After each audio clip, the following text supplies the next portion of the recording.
Assalamualaikum warahmatullahi wabarakatuh. Waalaikumsalam warahmatullahi wabarakatuh. Ya, apa kabar kalian hari ini? Baik, Pak. Nah, ya. Hari ini kita akan membuat keyakinan kelas, yaitu keyakinan kelas 6. Nah, jadi kita membuat keyakinan kelas berbeda dengan peraturan kelas. Nah, peraturan kelas artinya segala tata tertib yang ada di kelas kita atau segala tata tertib yang ada di sekolah kita. Nah, keyakinan kelas lebih ke keyakinan yang kalian yakini. Nah, misalnya kalian menginginkan saling menghormati antar teman. Nah, jadi nanti tugasnya kalian tulis di lembar kertas yang Bapak berikan, kemudian kalian tulis sikap apa yang kalian inginkan. Cuma harus kalian tuliskan dalam bentuk kalimat positif. Misalnya, jangan mencontek. Nah, jadi kalimat positifnya apa? Bersikap jujur. Kemudian tidak mengganggu teman. Apa kira-kira kalimat positifnya? Saling menghargai. Nah, saling menghargai dan menghormati antar teman. Nah, jadi setelah terbentuk keyakinan kelas, nanti kalian tempel di sini. Nah, kemudian nanti kita akan sepakati keyakinan kelas tersebut dan nanti kalian laksanakan dengan penuh tanggung jawab dan akan menjadi keyakinan kelas kita, yaitu keyakinan kelas 6. Nah, nanti Bapak akan memberikan kalian 2 buah kertas atau 2 buah sticky note. Di sini kalian tulis 2 buah keyakinan kelas yang kalian tentukan. Nah, nanti ditulis di sini. Kemudian nanti ditempelkan di papan keyakinan kelas yang sudah Bapak buat. Nah, setelah itu nanti Bapak akan pilah.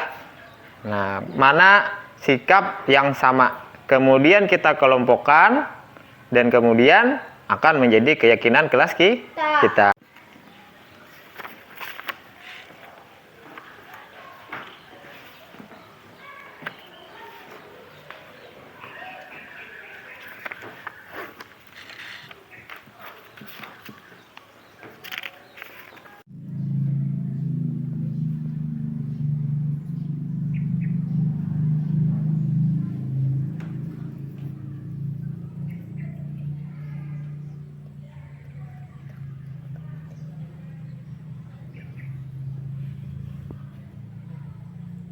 Nah, sekarang tugas kalian coba nanti kalian tempel sticky note atau kertas yang sudah Bapak bagikan dan kalian tuliskan berisi tentang keyakinan kelas yang sudah kalian tulis.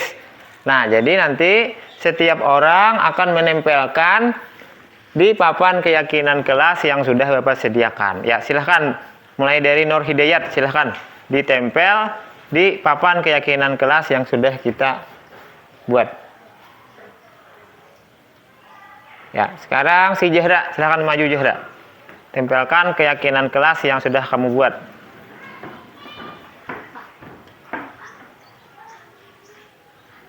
Ya, sekarang si Hamdani. Silahkan Hamdani.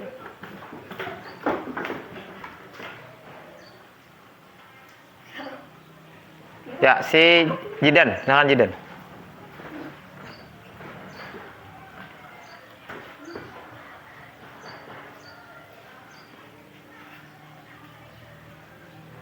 Dan Ahmad Fahrija, yuk tempel.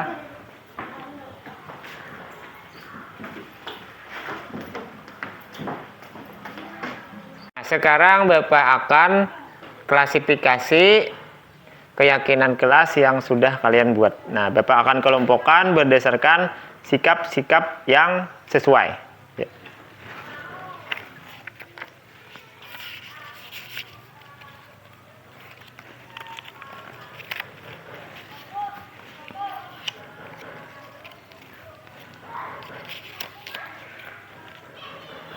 Nah, setelah Bapak klasifikasikan apa yang kalian tulis tadi, terdapat 6 keyakinan kelas yang ada di kelas kita. Yang pertama, berdoa sebelum belajar. Nah, kemudian yang kedua, menjaga kebersihan kelas. Yang ketiga, jujur. Yang keempat, hadir tepat waktu. Kemudian saling menghormati dengan teman dan patuh terhadap guru. Nah, Bapak minta kalian bertanggung jawab terhadap keyakinan yang kalian buat dan kalian harus mematuhi keyakinan kelas yang sudah kita sepakati bersama. Ya.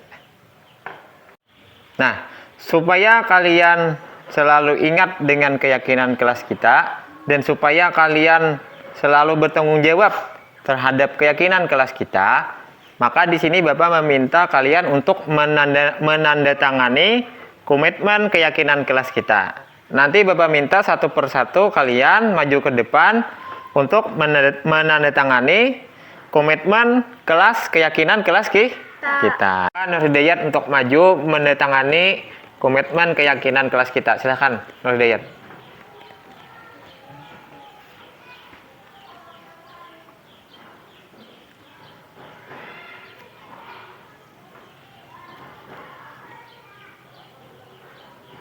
Nah, sekarang coba Hamdani. Maju Hamdani. Silahkan kamu tanda tangani keyakinan kelas kita.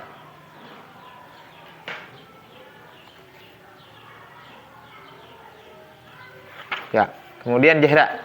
Silahkan maju Jahra.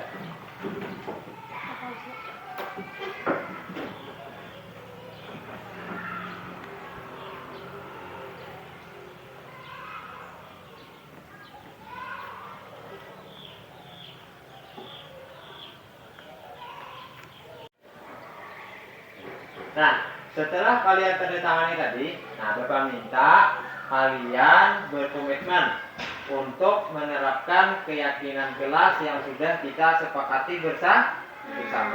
Nah, jadi Bapak minta tolong kalian jalankan 6 keyakinan kelas kita dengan penuh tanggung jawab. Di antaranya yang pertama tadi jujur, kemudian berdoa sebelum belajar, kemudian menjaga kebersihan kelas, kemudian hadir tepat waktu, kemudian saling menghargai dan patuh dan hormat terhadap guru.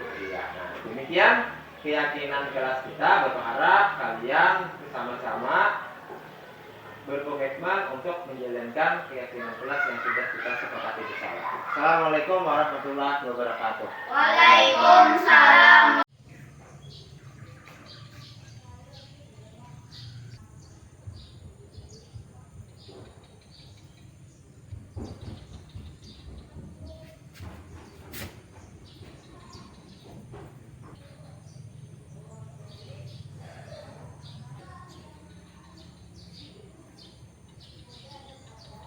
Assalamualaikum warahmatullahi wabarakatuh.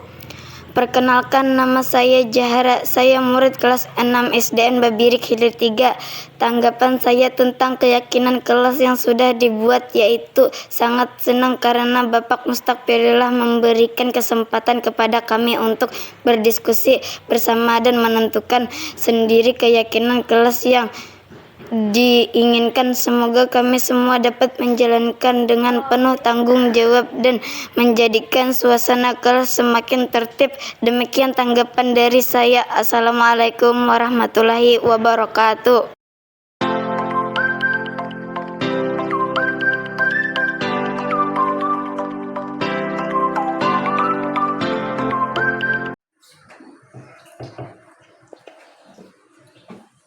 Assalamualaikum warahmatullahi wabarakatuh.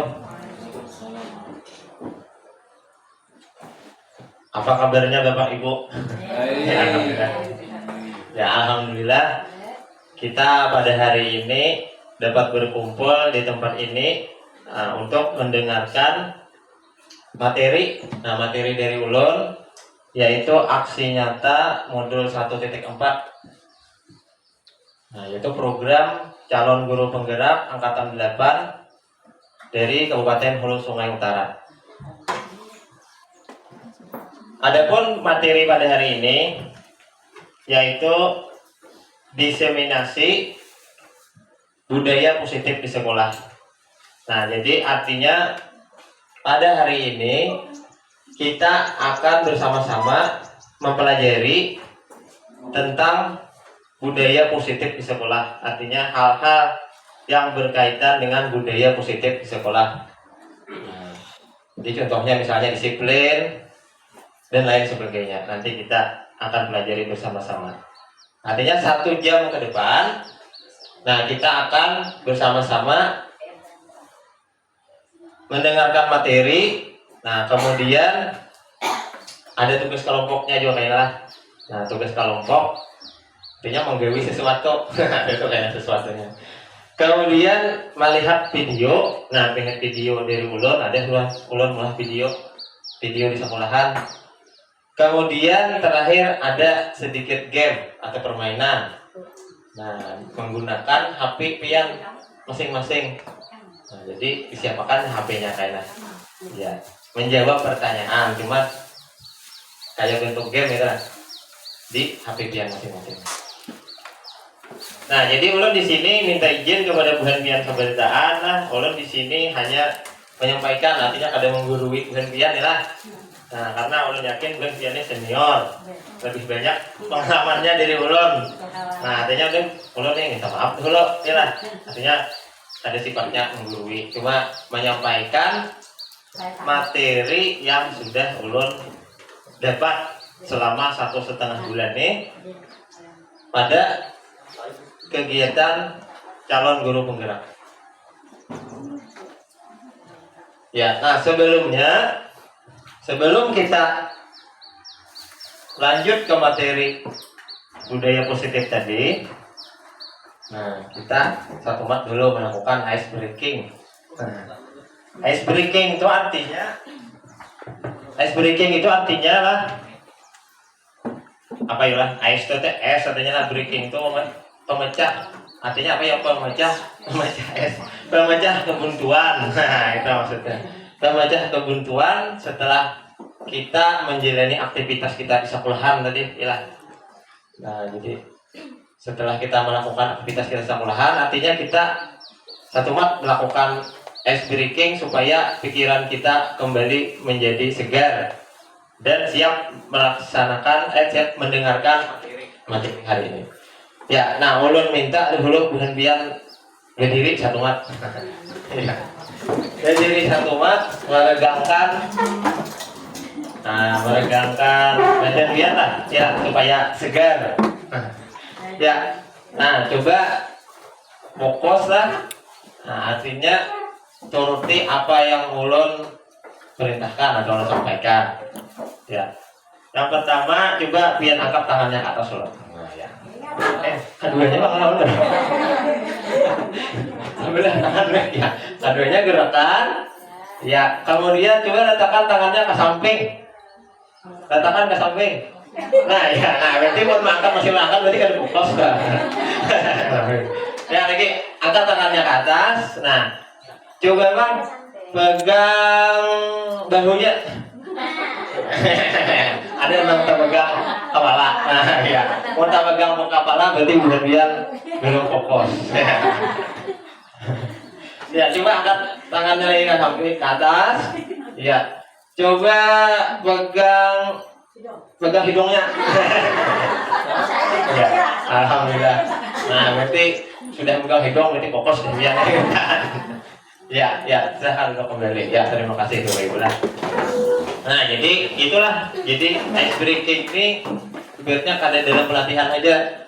Artinya kawa juga kita terapkan di kelas kita. Nah, supaya akan tuh ya segar dan fokus terhadap apa yang akan kita sampaikan. Nah, itu tujuan ice breaking namanya. Ya. Nah, pertama dahulu karena tadi budaya positif, tentunya kan budaya positif itu ada kaitannya dengan disiplin, kan kita ada kaitannya dengan disiplin.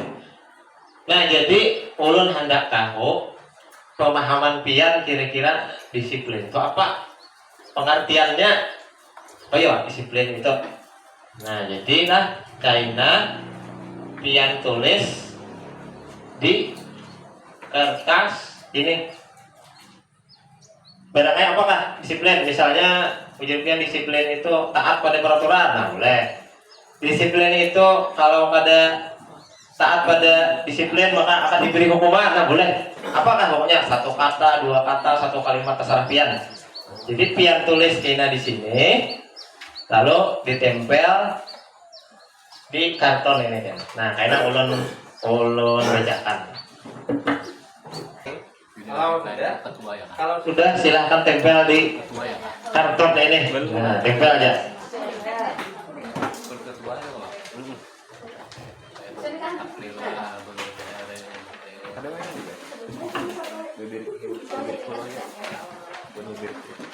Bakaran Pak. Ya, ada usah gini ya, kalau kita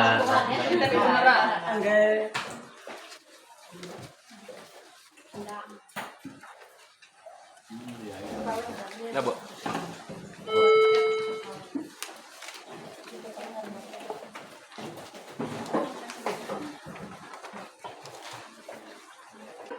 Nah, di sini terdapat beberapa macam pendapat dari Tuhan Pian Saberitaan ya, tentang pengertian disiplin.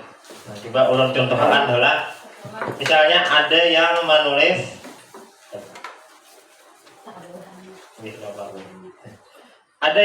misalnya menaati peraturan yang ditentukan. Nah, ya, ada menulis seperti itu. Kemudian disiplin, satu, tepat dalam melaksanakan peraturan, dua, tepat dalam waktu, tiga, tepat dalam berjanji. Nah itu ya. Nah secara umum ulun lihat di sinilah Buhan Pian menuliskan disiplin itu adalah taat pada peraturan ya. Iya. Nah sebagian besar ulun lihat seperti itu. Taat pada peraturan. Nah ya. Nah ya. Terima kasih Bapak Ibu. Nah jadi ulun sudah tahu artinya persepsi awal Pian tentang apa itu disiplin. Ya, kita lanjutkan. Nah, ini menurut Ki Hajar Dewantara. Nah, tadi kan menurut Pian, inilah disiplin menurut Pian.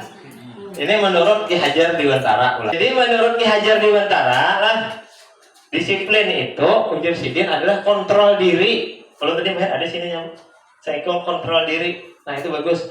Jadi disiplin itu adalah kontrol diri agar mencapai tujuan yang mulia. Jadi disiplin itu lebih ke ke diri kita.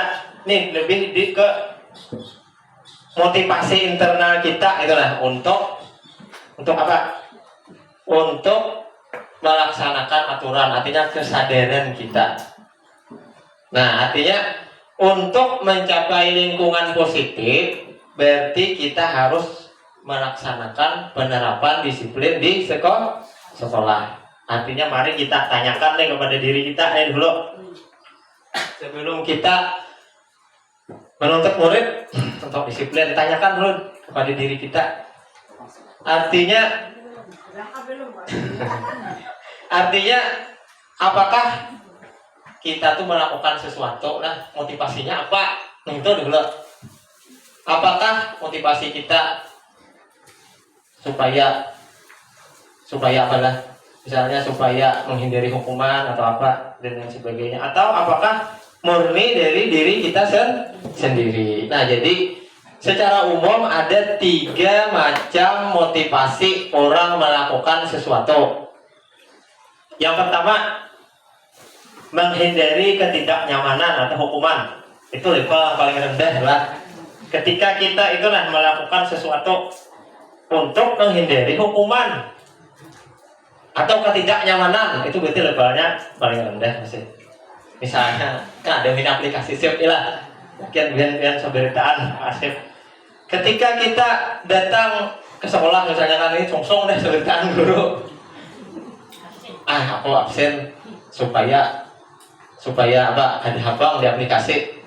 Iya, ada terlambat. Itu kan berarti kita motivasi kita itu untuk menghindari hukuman. Kan kalau lambat kan ada konsep apa? Ada hukumannya lah.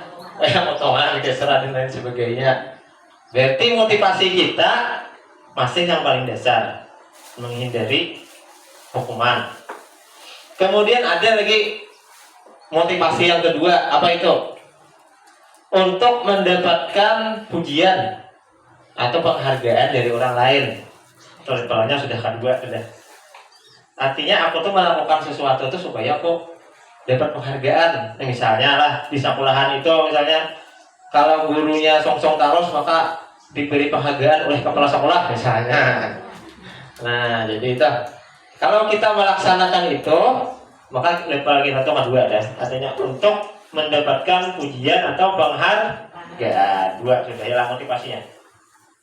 Yang ketiga, nah ada motivasi yang paling tinggi nih. Artinya kalau kita sudah sampai di sini, berarti kita levelnya sudah level 3, yaitu kita melakukan itu karena kita meyakini nilai-nilai yang kita percaya.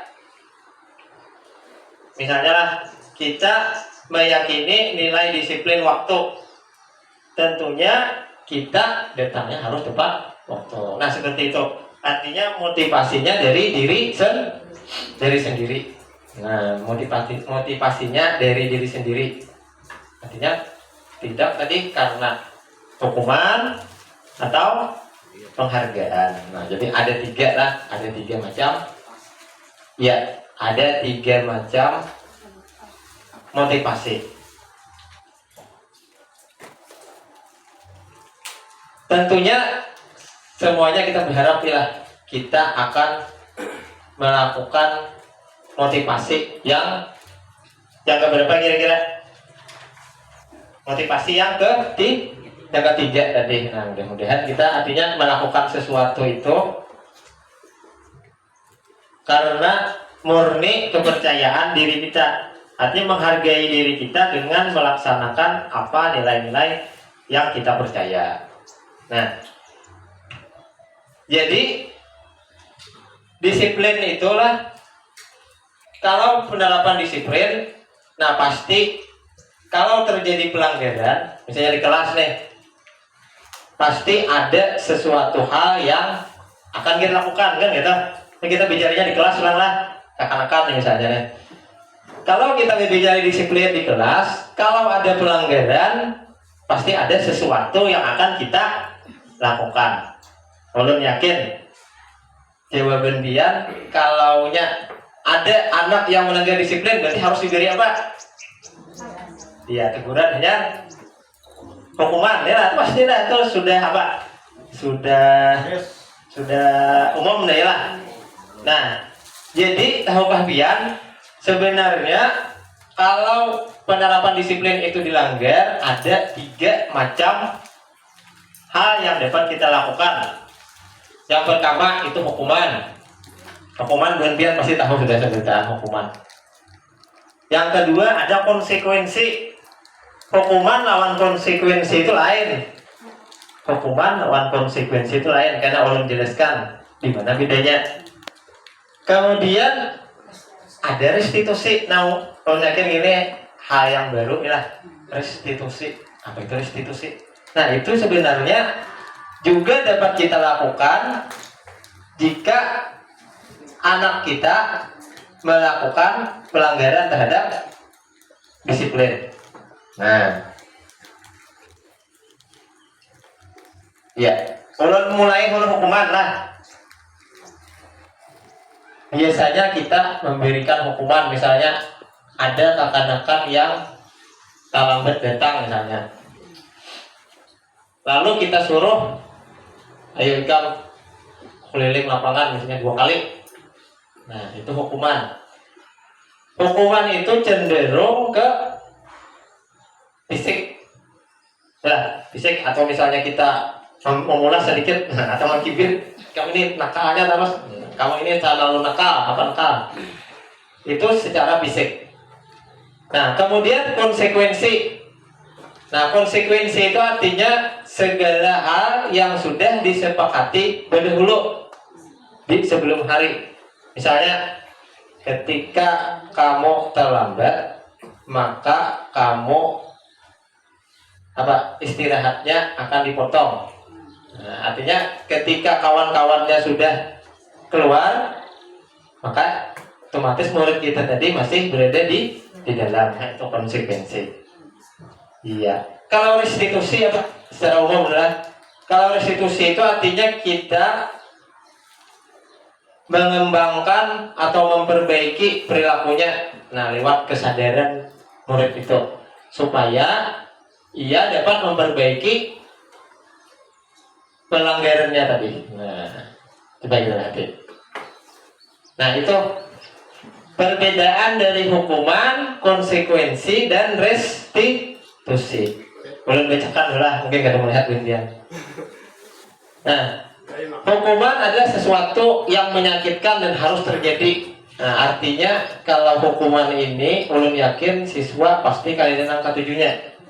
Karena hukuman itu biasanya pasti tujuannya ke fisik, fisik siswa atau psikis siswa. Karena kita tuh memberi hukuman, bukan ada dalam fisiknya, kita kata-katainya inilah.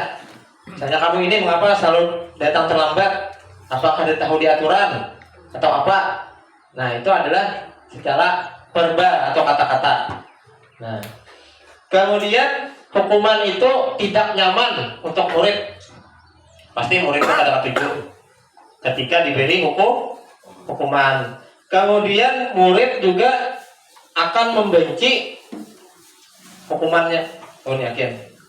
Nah, dan kemudian hukuman itu biasanya dibuat sepihak oleh guru. Nah, dibuat sepihak oleh guru saja. Ujar guru misalnya, kamu terlambat maka ya bersihkan WC. Karena mungkin kalau kita meminta persetujuan, kamu apalah membersihkan WC. Pasti kita satu arah aja. Kamu bersihkan WC. Nah, karena terlambat. Iya. Kemudian konsekuensi. Konsekuensi itu artinya sesuatu yang harus terjadi. Artinya ketika anak itu melakukan pelanggaran, misalnya ada mengerjakan PR atau terlambat datang ke sekolah, maka konsekuensinya misalnya, maka kalau mengerjakan PR misalnya kamu harus menulis halaman misalnya atau apa. Kalau terlambat maka kamu harus berada di kelas ketika teman kamu istirahat. Artinya jam istirahat kamu dipotong misalnya lah. Nah, itu. Nah, konsekuensi itu dibuat oleh guru dan murid. Artinya konsekuensi itu disepakati. Nah, disepakati oleh guru dan murid. Iya. Nah, kalau ya restitusi. Nah, kalau restitusi itu merupakan pilihan. Kemudian restitusi itu menguatkan anak untuk jangka panjangnya. Nah, karena kita akan memperbaiki sikap anak tersebut. Nah, jadi itu ya. Nah, jadilah ada di sini hal di dalam materi guru penggerak ini yang ulun aneh awalnya mendengar. Cuma kalau dipikir-pikir bisa bujur. Nah, ada di situ materi penghargaan itu katanya merupakan sebuah hukuman. Nah, aneh loh. Penghargaan kita itu kepada anak katanya itu merupakan sebuah hukuman sebenarnya. Nah, ulun bingung juga apa maksudnya. Nah, artinya setelah dipelajari katanya kalau kita itu sering nih, misalnya anak misalnya melakukan sesuatu yang kita suka, misalnya lalu kita beri penghargaan, misalnya lah apakah misalnya kita beri uang atau apakah. Nah, ketika anak itu diberi penghargaan, maka untuk berikutnya otomatis motivasinya apa? Pasti, yalah, atau secara tidak langsung mereka akan melakukan hal yang sama.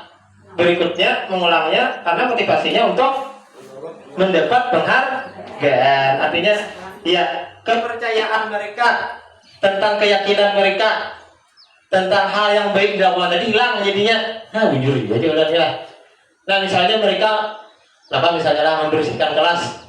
Awalnya tuh mereka membersihkan kelas tuh karena mereka suka kebersihan misalnya awalnya. Lalu kita melihat, oh ini rajin benar anak yang satu ini lah. Gitu saya beri penghargaan misalnya lah. memberinya apa misalnya kerupuk misalnya atau apa penghargaan, lalu ia dapat penghargaan. Setelah berbahagia dia berpikir besok harinya ketika ia melakukan itu, nah maka motivasinya pasti akan sedikit berubah. Ketika ia awalnya itu karena mencintai kebersihan, motivasinya kan berubah. Nah, lama kelamaan itu kan nilai yang mereka percaya tadi akan hilang. Nah, dan itu merupakan sebuah hukuman bagi mereka. Nah, bujur juga jawaban.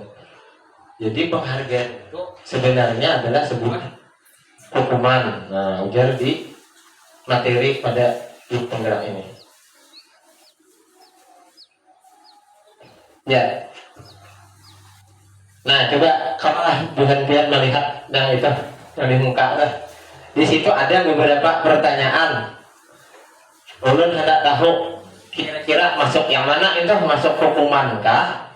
Masuk konsekuensi kah? Ada yang melihat lah. Yang pertanyaan pertama dulu bacakan lah, misalnya ada yang akan melihat. Membersihkan WC sekolah karena mematahkan pensil kawannya. Hukumankah, konsekuensi kah? Iya. Iya. Hukuman. Karena apa? Iya.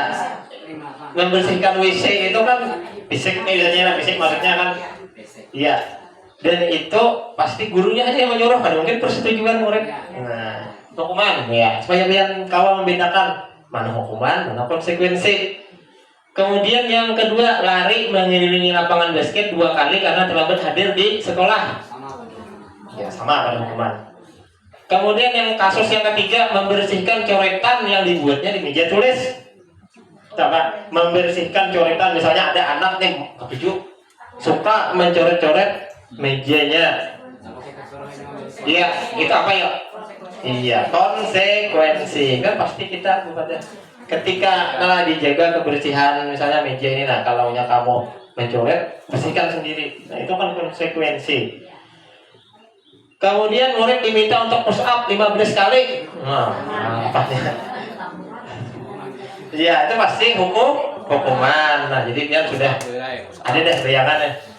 Kemudian mengganti kertas tugas teman yang telah dicoret. Ya, konsekuensi. Kemudian berjemur di lapangan basket pukul 12 siang. Wah, panas sekali. Panas. Ya, kasihan muridnya kayak itu. Kalau tidak pingsan. Itu pasti apa? Hukuman. Itu pasti sudah. Kemudian murid diminta bertelanjang kaki, artinya kadang boleh sepatuan. Karena kadang menggunakan sekat hitam. Itu mungkin hukuman lah. Karena itu menyakitkan bagi murid. Kemudian berdiri di depan kelas sambil mengangkat satu kaki. Nah, itu pasti hukuman. Nah, jadi dia sudah kawan dan bedakan. Iya. Nah, jadi dia sudah kawan bedakan apa itu hukuman dan apa itu konsekuensi. Nah, alhamdulillah. Nah, itu ada gambar, melihat lah dunia. Gambar apa itu? Nih, ya gurunya berkicik kepala. Nah, baru yakin ini sering terjadi di kelas kita. Guru berkicik kepala menghadapi murid yang sangat nakal. Macam-macam, ada yang hendak, ada yang hendak melempar kertas, ada yang bermain pesawat. Kadang-kadang diatur lalu banyak kepala. Kemudian di IG-nya tuh ada siswa yang apa nih? Nah, artinya menurut mengacak-acak gurunya misalnya ya lah. Nah, kira-kira kalau hal itu terjadi di kelas kita, kira-kira apalah yang Buhan lakukan? Kira-kira siapa yang hendak memberikan pendapatnya? Yang Bapak Budin apa kira-kira? Kalau itu terjadi di kelas kita kalau menurut Nulun, kita datanginya, kita tegur, kita beri nasihat, jangan sampai berlaku yang seperti itu. Kalau masih saja melakukan hal seperti itu, mungkin kita adakan apa tadi konsekuensi dulu kan perjanjian gitu Pak. Ini ya Pak. Nah, ya bagus, terima kasih. Nah, katanya tegur dulu lah. Ya. Nah, itu deh. Nah, misalnya di sini kita ulun sajikan sebuah kasus pada murid yang terjadi di sekolahan. Nah, ini kasusnya. Coba kita baca. Iya, Ibu Ambar, guru wali kelas 2, sedang bingung menghadapi ulah salah satu murid di kelasnya, artinya Duni. Artinya Ibu Ambar ini bingung. Duni ini berulah terus kelakuan. Nah, sekarang kita bayangkan beberapa anak di kelas 2 mengadu padanya, artinya datang kepada Ibu Ambar tadi. Beradu-adu. Ibu, si Duni itu sering meminta bekal makan siang. Artinya kakak-kakak itu disuruh membawa bekal. Lalu si Duni ini ketujuh meminta, kemudian meminta ini paksa kira-kira lah. Dengan paksa, kawan ini sedikit aja juga nih bisa mau membawa bekal dimintai ulang. Nah, dan mereka mengeluh. Nah, mengeluh karena Duni itu memintanya dengan paksa. Ya, temannya ternyata tidak senang dan mengaduk kepada ibu tadi. Jika kita berada di posisi Ibu Ambar tadi, kira apa ya yang akan kita lakukan kepada si Doni? Coba ya memberikan pendapatnya. Ya ibu. Terima kasih.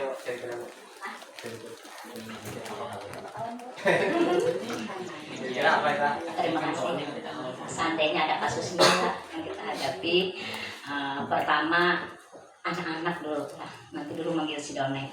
Anak-anak semua. Kalau anak-anak membawa makanan, kita tolong anak bagi-bagi. Kalau ada teman yang tidak membawa, kasih dia. Ya, kita pertama kita bersedekah dengan teman-teman. Kedua, kita berbagi makanan yang kita bawa itu apa kasih dengan teman-temannya, supaya teman-temannya bisa ngerasain apa yang kamu bawa itu, supaya teman-temanmu bisa merasakan enaknya makanan kamu. Nah, kalau sudah kita beri arahan kepada anak yang lain, mungkin anak-anak yang lain menyadari akan adanya makan bersama dengan teman-teman yang merasa iba dengan temannya yang tidak membawa gitu Pak. Nah, jadi kita harus toleransi dengan teman-teman kalian. Jadi kalian jangan ngalu dulu, jangan marah dengan Doni. Nah, nanti kalau sudah kita kasih teman-teman yang lain, kita beri arahan seperti itu, mungkin teman-temannya ada merasa belas kasihan dengan si Doni. Kita maklum keadaan si Doni. Siapa tahu Doni anak yang tidak mampu, kemudian dia tidak ada di rumah dan belum sarapan, melihat dengan ada teman-temannya, ya dia lakukan tuh. Nah, setelah itu kalau kita sudah beri teman-teman yang lain, baru kita panggil Doni. Kita tanya dulu, Doni sarapan gak pagi tadi? Kalau belum, kayak nanti ya Doni kita makan. Gitu. Kemudian tanya lagi Doni, apa Anda ada punya ibu mama di rumah? Nah, tanya dulu keadaan si Doni. Jangan kita langsung marah dia. Kalau dia marah dia kesian. Siapa tahu dia kan tidak punya sama sekali itu Pak. Kalau bagi saya gitu ya, nggak saya belakang. Ya, terima kasih, bagus sekali. Nah, ya, artinya ibu ini sudah apa? Jawaban ibu ini sudah mendekati apa yang ulun sampaikan tadi. Benar kata ibu. Sebelum kita itu melakukan sesuatu kepada murid, kita tuh harus tahu dulu latar belakangnya. Mengapa murid itu melakukan hal yang tadi, yang kita ada suka tadi, itu dulu yang pertama. Karena kan kita selama ini kalau ada anak yang melakukan pelanggaran atau sesuatu yang tidak suka, pasti kita tuh fokus terhadap kelakuannya itu aja. Kelakuan iya, merebut apa tadi? Makanan temannya, itu fokus kita tuh kepada itu aja. Kita kada fokus terhadap latar belakang mengapa iya karena kenapa iya berbuat seperti itu kan gitu. Nah, jadi dalam menghadapi kasus inilah kita dapat kaitkan dengan 5 kebutuhan dasar manusia. Artinya ketika 5 kebutuhan dasar manusia itu tidak terpenuhi, maka seseorang tersebut cenderung akan melanggar aturan. Nah, ini 5 kebutuhan dasarnya. Karena kita hubungkan tadi dengan kasus si Doni tadi. 5 kebutuhan dasar manusia. Yang pertama, kebutuhan bertahan hidup. Itu yang paling dasar. Kebutuhan bertahan hidup itu berkaitan dengan makanan, minuman, rumah, kesehatan. Artinya kebutuhan dasarnya. Itu kebutuhan dasar. Kemudian yang kedua ada cinta dan kasih sayang. Itu kebutuhan dasar kita juga. Artinya kita tuh hendak diterima orang kan kita. Artinya hendak masuk ke dalam kelompok juga. Artinya diterima. Kemudian ada kebebasan. Artinya kita nih hendak bebas juga ya. Kada terikat. Kemudian ada kesenangan. Pasti kan. Kada mungkin kita nih hendak sesuatu yang berlanjut itu terus tanpa adanya refreshing atau kesenangan. Yang kelima, kekuasaan. Nah, jadi kita hubungkanlah dengan kasus itu nih. Kebutuhan yang pertama dulu. Nah, kebutuhan bertahan hidup. Kebutuhan bertahan hidup itu berkaitan dengan kesehatan, rumah, dan makanan.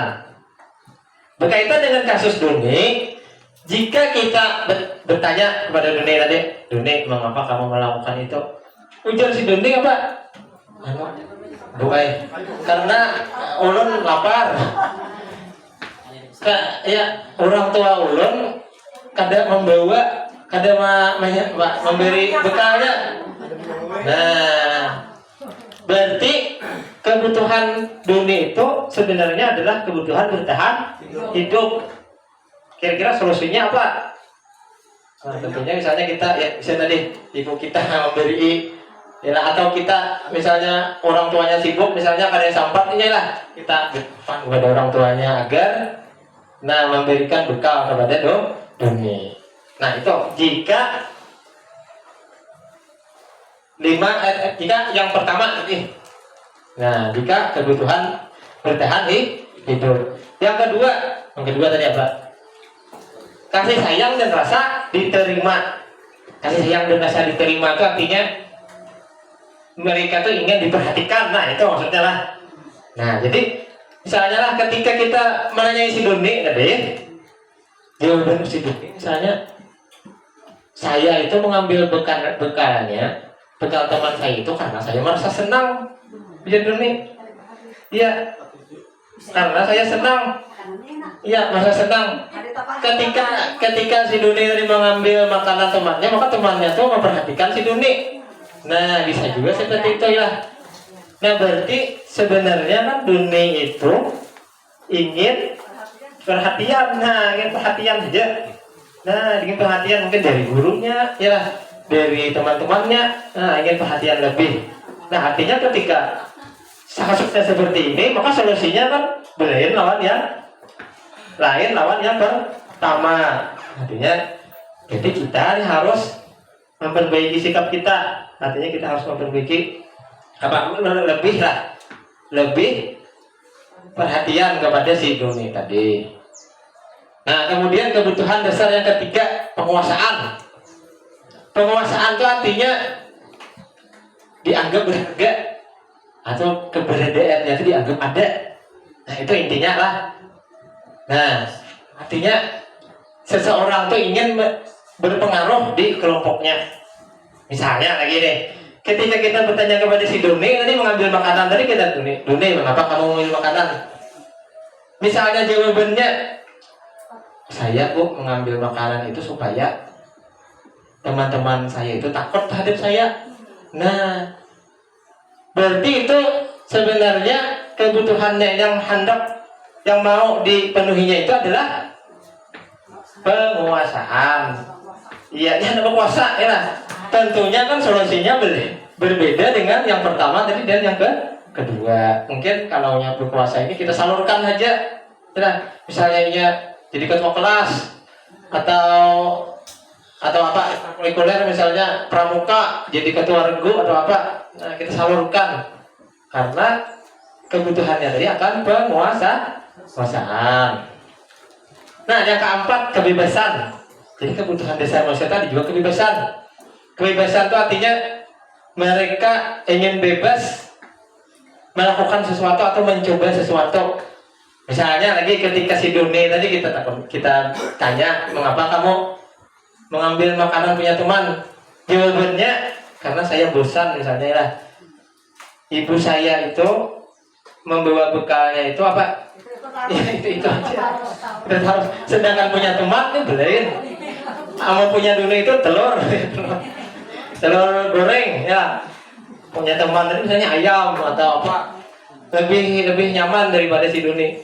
Nah berarti kebutuhan dasarnya yang harus dipenuhi itu adalah kebebasan. Nanti solusinya kan lain. Yang pertama, yang kedua, yang ketiga tadi, yang terakhir.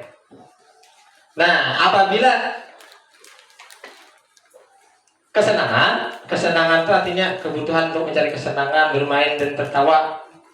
Kalau kita berbicara kepada dunia tadi, kira-kira mengapa kamu mengambil makanan? Ya dunia, karena saya senang ketika melihat temannya marah, mukanya cemberut, saring kita marah, senang saya melihat. Nah berarti itu sebenarnya mereka ingin kesenangan. Solusinya kira-kira apa yang kesenangan? Berarti mereka itu ingin kesenangan. Artinya pembelajaran kita itu kita atur supaya senang mereka ya lah. Apa misalnya lewat permainan atau keluar kelas atau apa ya, supaya senang. Artinya supaya tersalur bakat kesenangannya tadi, tersalur sehingga ia tidak lagi mengganggu teman. Nah itu. Jadi intinya ketika anak itu melakukan suatu pelanggaran atau sesuatu hal yang tidak diharapkan oleh kita, maka sebenarnya kita tuh harus mengetahui kalau latarnya apa dan kemudian mencari obatnya. Karena beda penyakit, beda obat. Coba bayangkan kalau misalnya tadi alasannya untuk bertahan hidup tadi karena ada diberi bekal oleh temannya, oleh orang tuanya, kita beri kesenangan ini kan tidak mungkin kan nyambung.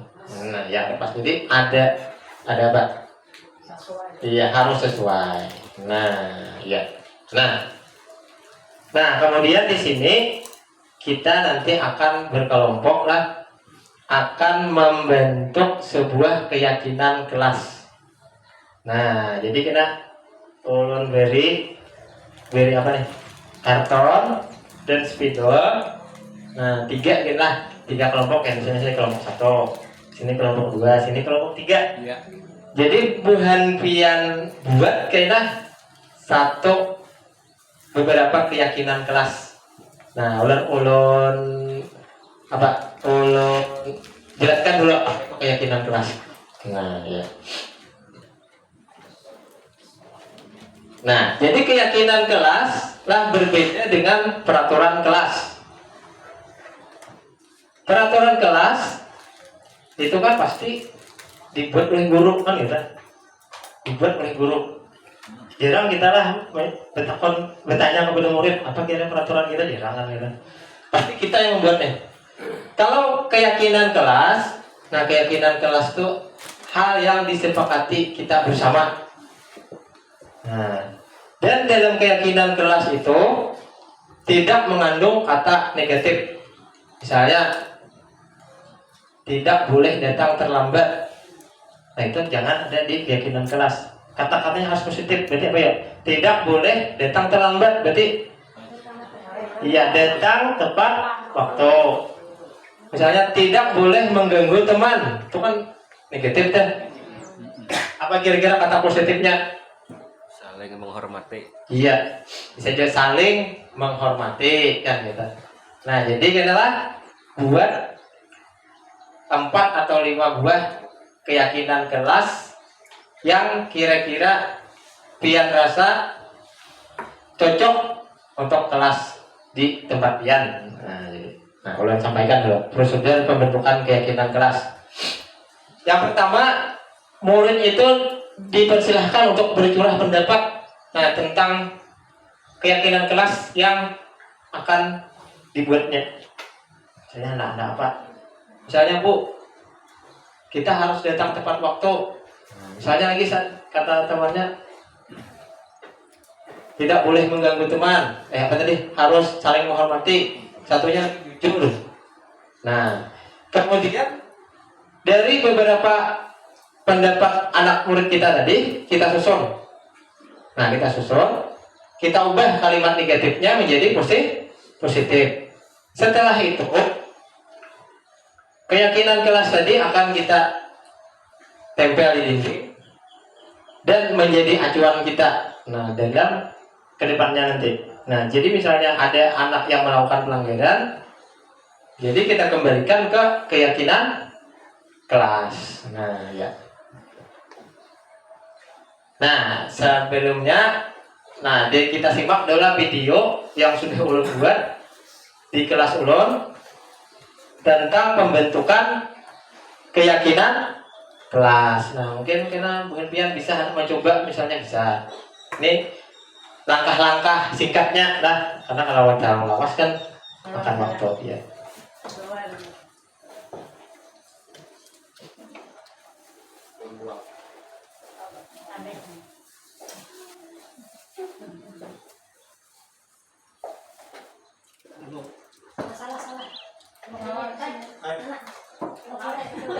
Anak polisi kan? Kalau minum habis dia.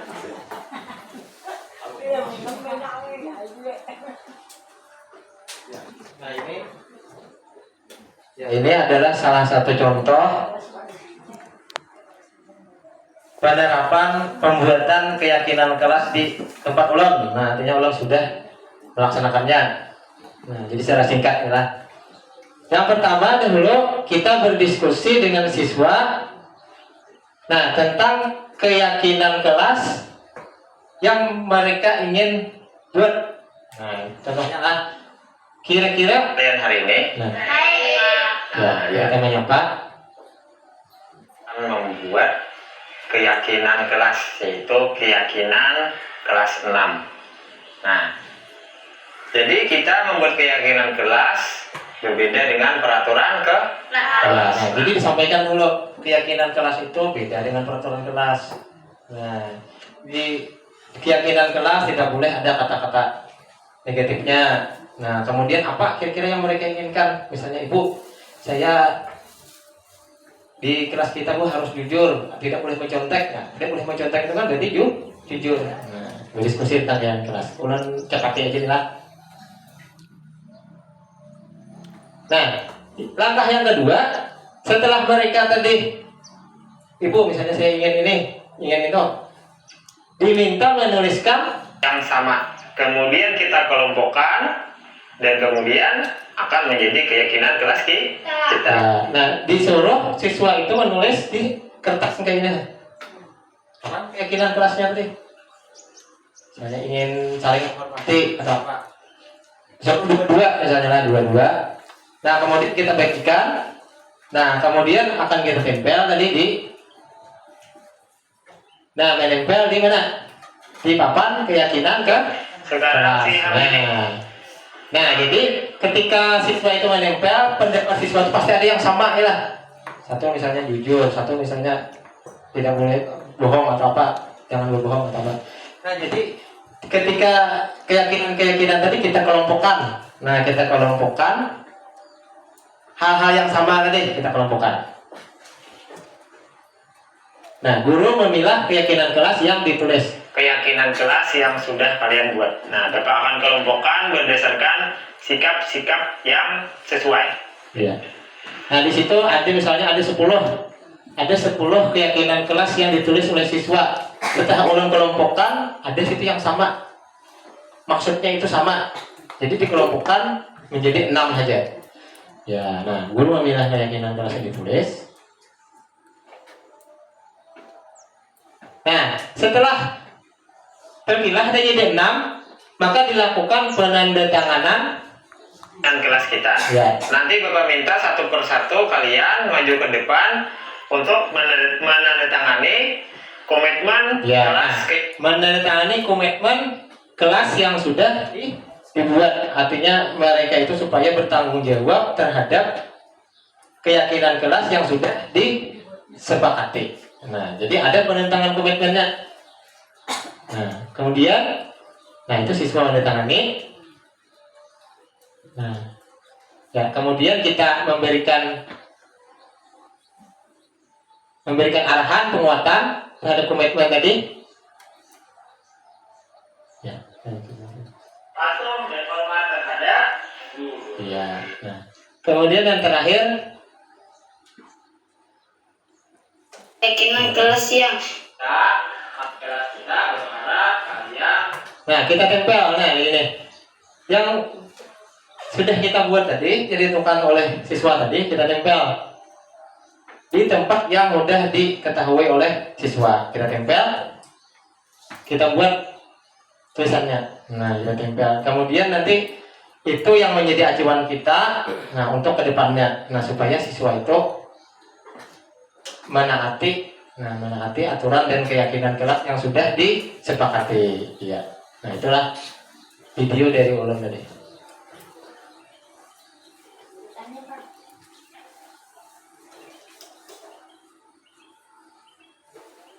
Nah, ini contohnya, contoh bentuk keyakinan kelas yang sudah saya buat. Keyakinan kelas 6, hadir tepat waktu, menghormati teman, menjaga kebersihan kelas, jujur, berdoa sebelum dan sudah belajar, patuh terhadap guru. Nah, cuma potong. Nah, contoh yang lain lah, misalnya pilih mencari contoh yang lain bisa. Nah, contoh yang lain ada. Nah, keyakinan kelas, biasanya bersikap bekerja dengan bersungguh-sungguh dan lain sebagainya. Nah, sekarang tugas Pian, coba Pian buat kira-kira 4 atau 5 keyakinan kelas apa yang kira-kira cocok buat capahan Pian.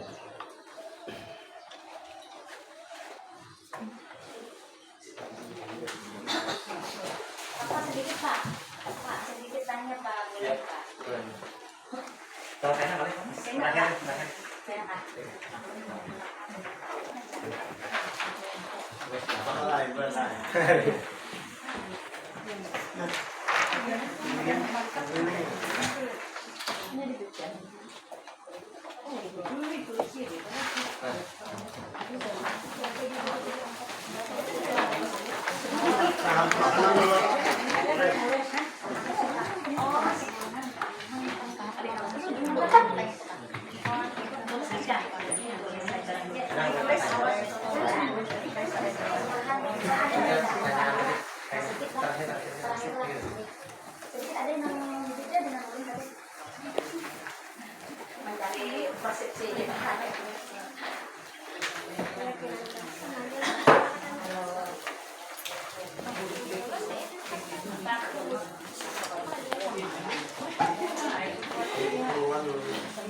ya, silahkan biar tulis.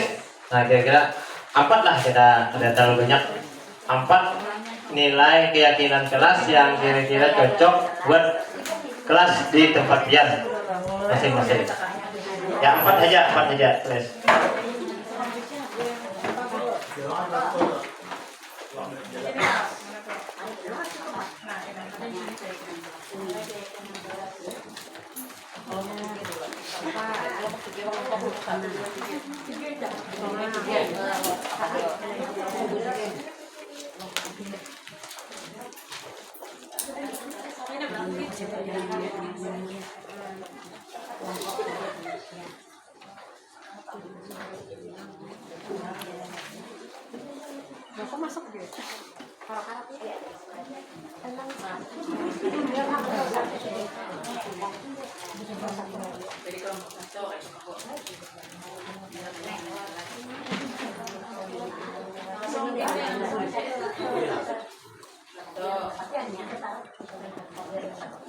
Sama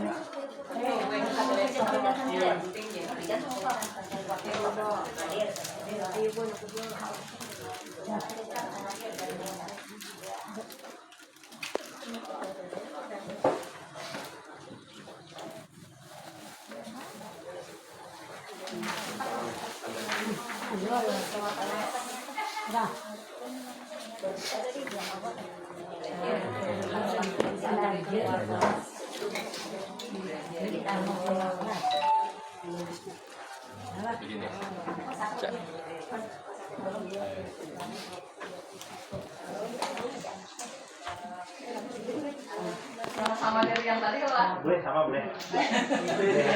Kalau sesuai boleh aja. Ya, kadar 4 saja.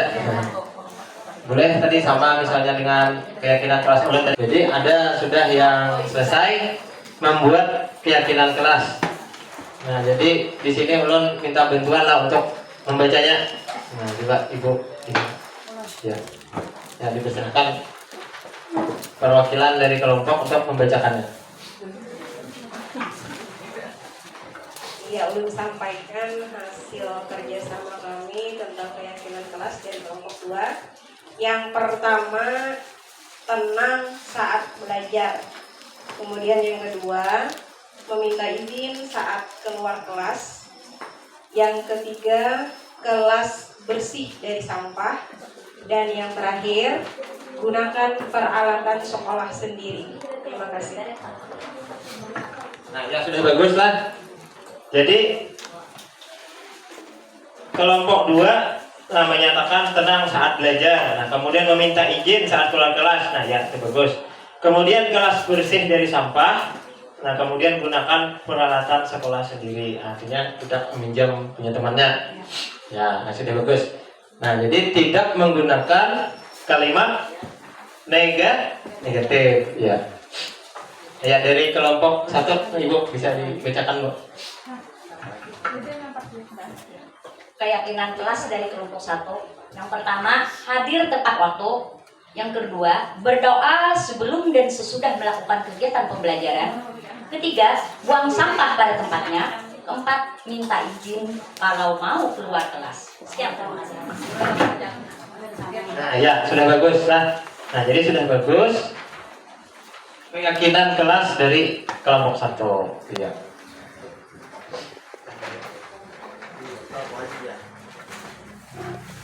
Nah, boleh bacakan aja lah. Dari kelompok 3. Nah, keyakinan kelasnya hormat kepada guru. Nah, kemudian berjiwa mandiri.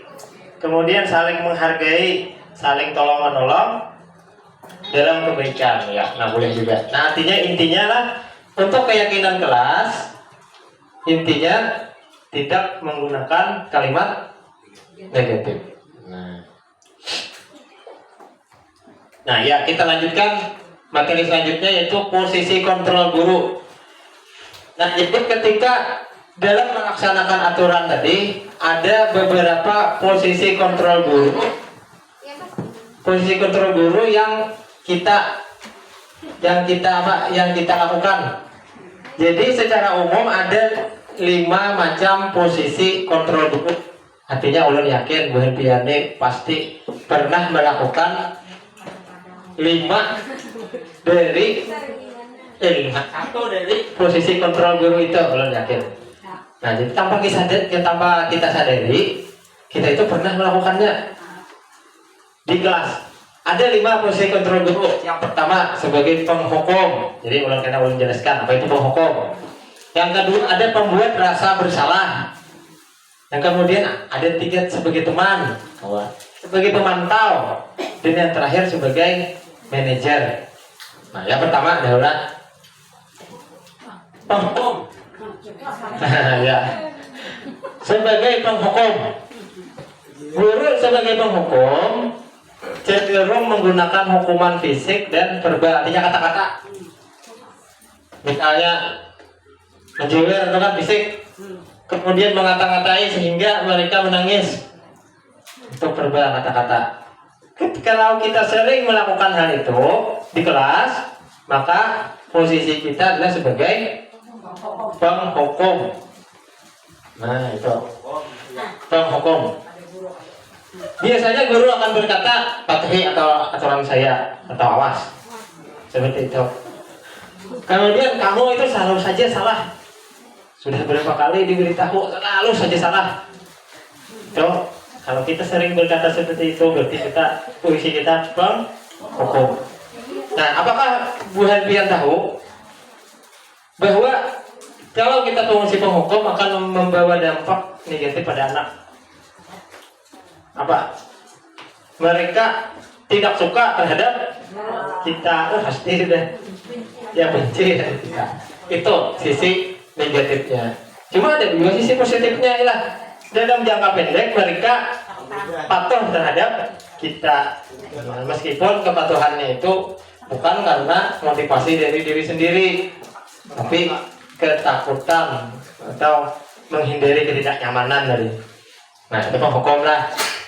Yang kedua, nah ulun yakin kita sering melakukan hal ini.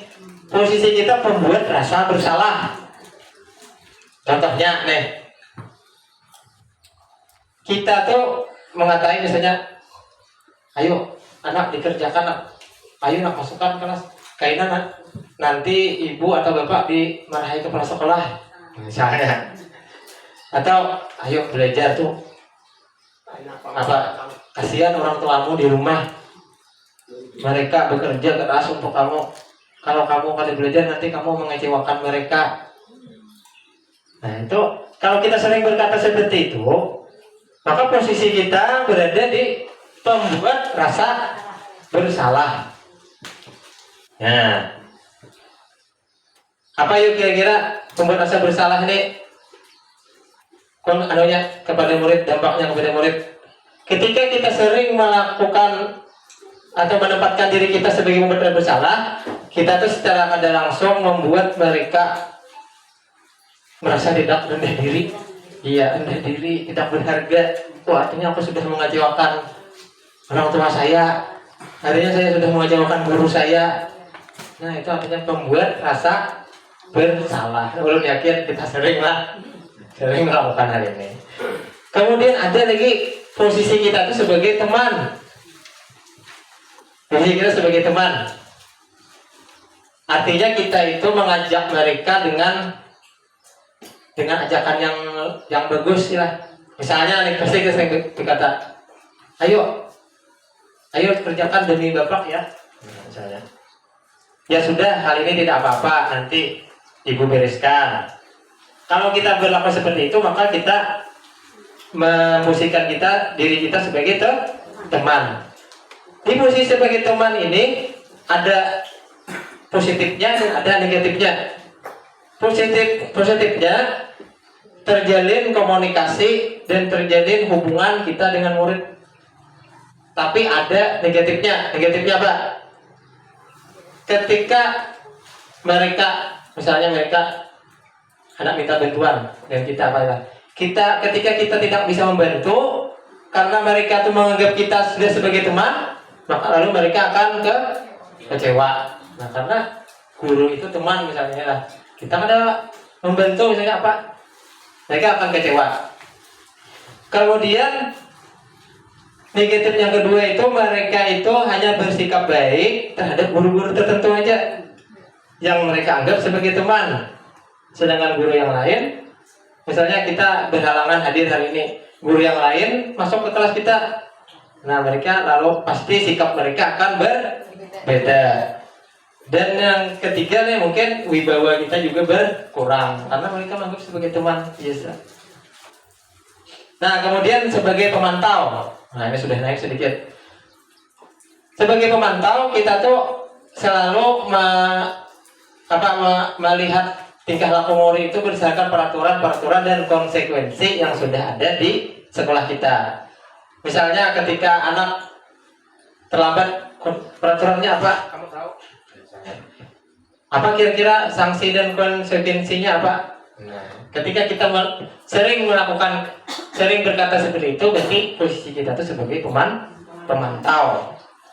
Nah, dan yang terakhir ada manajer.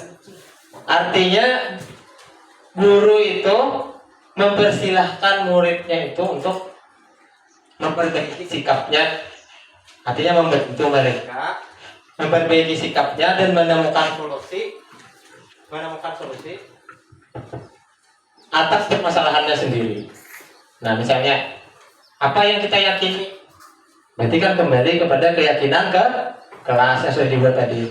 Kemudian apa rencana kamu untuk memperbaiki hal ini? Nah, itu juga. Nah, jadi ada lima macam posisi kontrol guru. Kira-kira posisi mana yang sering kita ambil? Penghukum kah, pembuat rasa bersalah kah, teman kah, atau apakah? Iya, mungkin kita sering lah penghukum atau pembuat rasa bersalah, kan itu yang paling sering lah yang kita tampilkan. Nah, jadi sebelumnya akan kita simak video. Nah, video tentang 5 posisi kontrol guru ini. Nah, itu videonya. Nah, jadi di sini ada sebuah kasus siswa itu datang terlambat. Lalu ada seorang guru. Nah, ia akan mengambil 5 posisi yang berbeda, cuma kasusnya sama. Coba kita perhatikan. Yang pertama posisi penghukum dulu.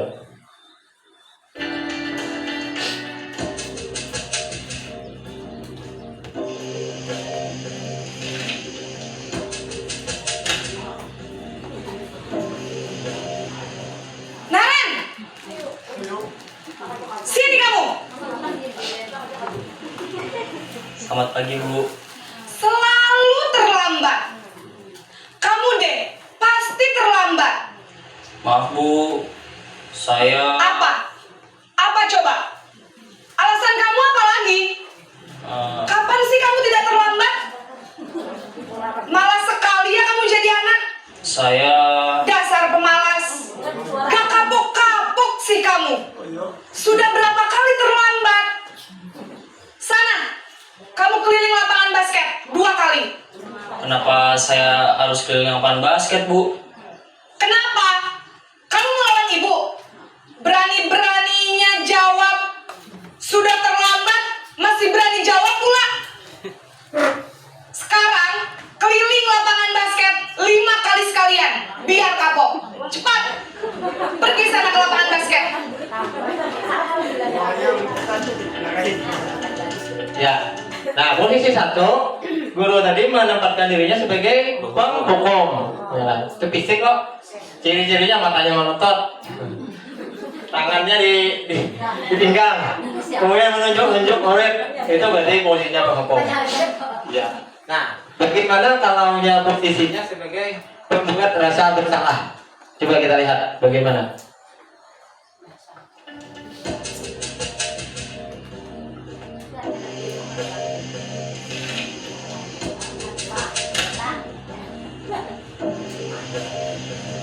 Naren!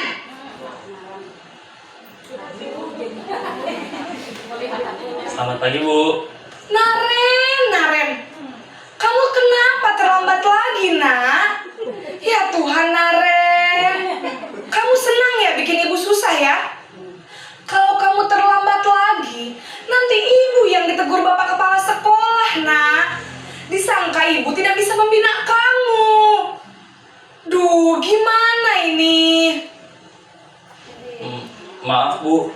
Duh, Gusti Naren. Kamu suka ya kalau ibu ditegur bapak kepala sekolah? Terus, sekarang ibu harus tulis apa ini di buku absen? Ini kamu sudah sering terlambat loh. Ibu harus apa coba? Maaf, Bu. Maaf sekali. Ya sudah, lain kali jangan bikin ibu susah lagi ya, nak ya.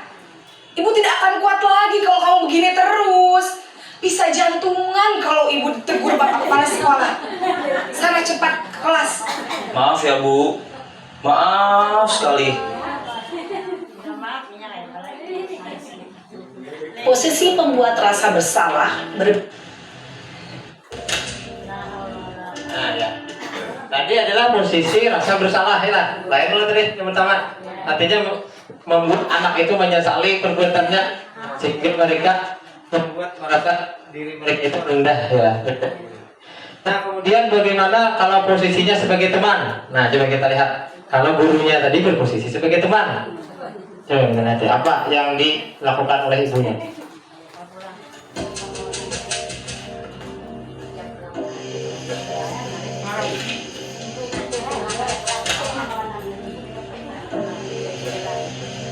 Naren,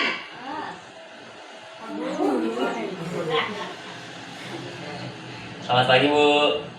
wah, sudah jam berapa ini, Nak? Terlambat lagi ya, sayang. Iya, Bu. Habis ibu saya lupa bangunkan saya, Bu. Kamu malah menyalahkan ibu kamu. Kamu bukannya anak yang larinya paling kencang. Kok terlambat sih? Iya, Bu. Saya memang terlambat bangun tadi. Jadi, biarpun saya lari kencang, tetap gak kekejar, Bu. Ya sudah sana. Nanti lain kali larinya lebih kencang lagi ya. Biar gak terlambat lagi. Bikin senang ibu. Demi ibu. Bisa kan? Bisa lah, Bu. Ya sudah sana masuk kelas. Ibu beresin urusan absen kamu. Kamu ini ada-ada saja. Ya, nah itu ketika guru memposisikannya sebagai teman. Nah, artinya nanti ibu tuliskan. Nah, bantu ya demi ibu ya demi bapak ya. Nah itu berarti kita memposisikan sebagai teman. Nah, bagaimana kalau ya posisi yang keempat yaitu sebagai pemantau. Nah, bagaimana kira-kira cara yang dilakukan oleh guru?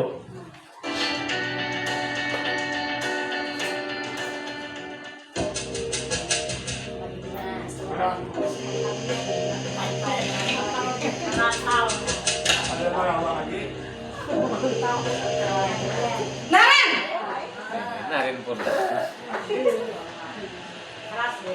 Selamat pagi, Bu.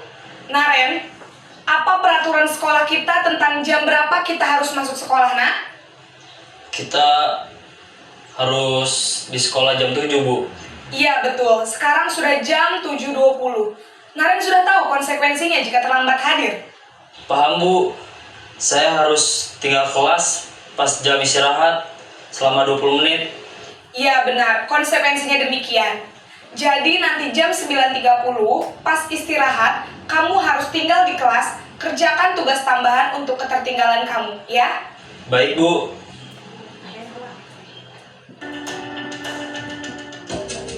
Nah, itu tadi kalau ya itu tadi kalau posisinya sebagai pemantau. Nah, guru tadi mengingatkan akan peraturan dan konsekuensi. Apa konsekuensinya jika dia terlambat? Nah, jadi itu. Kalau kita sering seperti itu, maka posisi kita itu sebagai pemantau. Dan yang terakhir, posisi sebagai manajer. Nah, bagaimana kalau kita memposisikan diri kita sebagai manajer?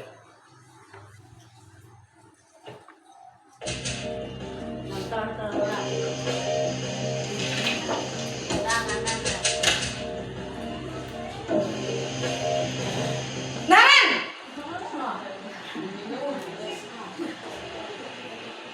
Selamat pagi, Bu. Selamat pagi, Naren. Maaf, Bu. Saya terlambat. Iya, sekolah masuknya jam 7, sekarang sudah jam 7.20. Jadi sekarang bagaimana ini, Naren? Maaf, Bu. Saya lupa setel alarm saya semalam. Baiklah, menurut kamu, keyakinan sekolah yang mana yang perlu kamu tingkatkan? Menghargai diri sendiri dan orang lain mungkin, ya, Bu. Setuju. Jadi, apakah Naren meyakini prinsip saling menghormati tersebut? Iya, Bu. Saya meyakininya. Apakah Naren bersedia memperbaiki masalah keterlambatan ini? Bersedia, Bu. Bagaimana kamu akan perbaiki masalah keterlambatan ini? Saya akan coba untuk tidak lupa menyetel alarm saya, Bu. Baik, kalau Naren lupa menyetel alarm di rumah, ada orang yang kira-kira bisa bantu mengingatkan tidak? Ada, Bu. Kakak saya, Kak Emma. Ada lagi selain Kak Emma? Selain Kak Emma, ada ibu saya. Baik, jadi yang mengingatkan Naren adalah Kak Emma dan ibu kamu ya? Kira-kira akan mulai setel alarm kapan nih, Naren? Setelah pulang sekolah, akan segera saya lakukan. Baik, Jadi Naren akan setel alarm untuk bangun besok pagi dan akan diingatkan oleh kakak dan ibunda Naren ya. Ada lagi yang mungkin perlu dilakukan Naren agar tidak terlambat bangun lagi? Tidak ada, Bu. Baik Naren, terima kasih untuk kerjasama kamu. Sekarang kamu perlu kembali ke kelas untuk belajar. Baik, Bu. Terima kasih. Nah ya, kira-kira dari kelima posisi guru tadi yang mana yang paling bagus kira-kira? Ya pasti posisi manajer. Jadi karena posisi manajer itu adalah mempersilahkan murid untuk memperbaiki perilakunya sendiri dan bertanggung jawab atas apa yang telah mereka lakukan. Nah jadi semoga kita itu adalah sedikit demi sedikit dapat mengambil posisi diri sebagai manajer. Nah jadi seperti itu.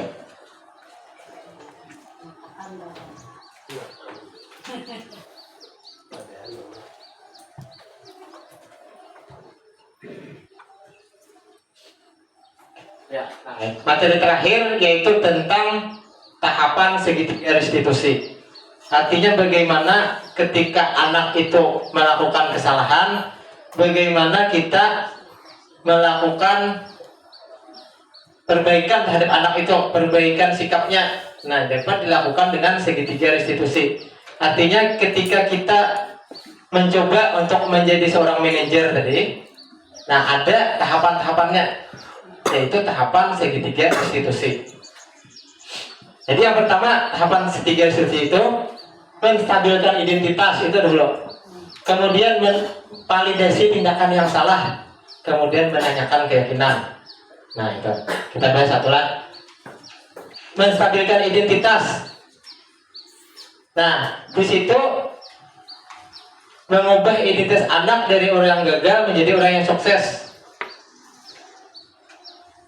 Belakangan ini kan kalau anak itu melakukan pelanggaran pasti kita langsung marahi, kamu ini mengapa, kamu ini mengapa. Nah, padahal yang bagus itu apa? Ketika anak itu melakukan pelanggaran, artinya anak itu harus ditenangkan lebih dahulu suasana hatinya itu. Misalnya ada kasus temannya mengganggu teman yang lain sehingga berkelahi, kita panggil kantor. Bagusnya itu yang pertama itu kita stabilkan dulu ya anaknya itu kondisinya. Artinya jangan berfokus pada masalahnya nanti. Nah kita tenangkan dulu anaknya. Bagaimana cara menenangkannya? Nah dapat kita buat kata-kata misalnya berbuat salah itu nakai ke papa. Artinya kadida manusia yang sempurna atau kadida semuanya pasti berbuat salah. Kemudian bapak atau ibu itu tidak tertarik mencari siapa yang salah. Cuma bapak ibu itu ingin mencari solusi atas permasalahan ini. Kira-kira lah ketika anak itu diberikan pernyataan kayak ini, tenanglah hatinya lah. Pasti tenang. Setelah tenang pasti akan menerima apa yang akan kita nasihatkan. Yang kedua, validasi tindakan yang salah. Validasi itu artinya membenarkan ya lah. Jadilah menurut segitiga restitusi tadi, kita tuh guru membenarkan sikap yang ditampilkan oleh murid. Artinya tuh kita tuh membenarkan sikap salahnya. Tanda kutip membenarkan. Kita menempatkan diri kita sebagai siswa, artinya bagaimana kalau kita yang ada dalam posisi mereka. Nah, misalnya ibu yakin kamu pasti punya alasan mengapa melakukan hal itu. Nah, artinya kita memahami. Nah, misalnya kamu boleh mempertahankan sikap itu. Misalnya apa tadi Saikong mengatai, lalu Saikong membela diri misalnya ya lah. Kamu boleh mempertahankan sikap itu, tapi kamu harus menambah sikap yang baru. Misalnya kamu boleh mempertahankan sikap membela diri tadi, cuma kamu harus menambah sikap yaitu menghormati teman. Nah, jadi secara tidak langsung ketika anak itu merasa dihargai, kita beri nasihat, otomatis mereka akan masuk ke pikiran mereka. Nah, dan yang terakhir itu menanyakan keyakinan. Nah, kembali ke keyakinan kelas yang sudah kita sepakati tadi. ketika langkah 1 dan langkah 2 sudah kita lakukan, maka kita akan kembalikan terhadap nilai-nilai keyakinan kelas yang sudah kita sepakati. Nah, misalnya kira-kira apa keyakinan kelas yang kita sepakati semalam, sudah sesuai lah kira-kira sikapmu ini. Misalnya tadi ada yang berkelahi tadi, tidak bu misalnya. Nah, apa kira-kira keyakinan kelas yang kamu langgar? Misalnya ulun melanggar saling menghormati teman. Kira-kira apa solusinya kira-kira supaya kamu lebih baik ke depan? Nah, jadi itu menanyakan keyakinan mereka supaya mereka dapat merubah diri mereka. Nah, ya. Nah, satu lagi videonya lah. Ini contoh video dari ulun. Nah, dalam melakukan segitiga restitusi. Nah, ya. Saya tempat aja videonya.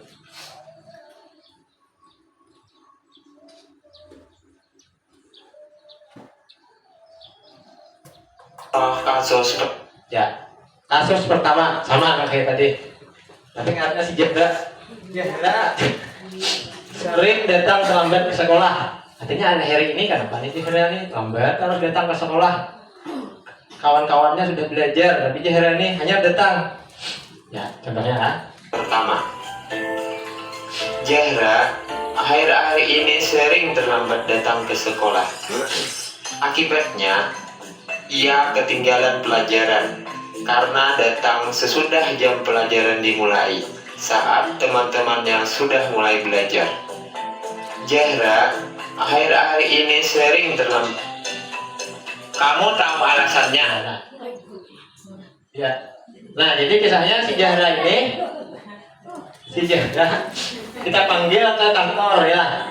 Artinya memanggil ke kantor, klarifikasinya apa? Ia datang terlambat ke sekolah. Artinya kada langsung memarahi. Mau apa kamu Jahra? Terlambat ke sekolah.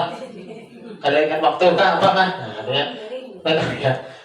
Satu, tahap menstabilkan identitas. Artinya kita cari tahu dulu apa kira-kira latar belakang ia terlambat. Ya, ini contohnya aja. Kenapa Bapak? Tahu Pak, saya hari ini terlambat datang ke sekolah. Akhir-akhir ini Bapak lihat kamu sering terlambat datang ke sekolah.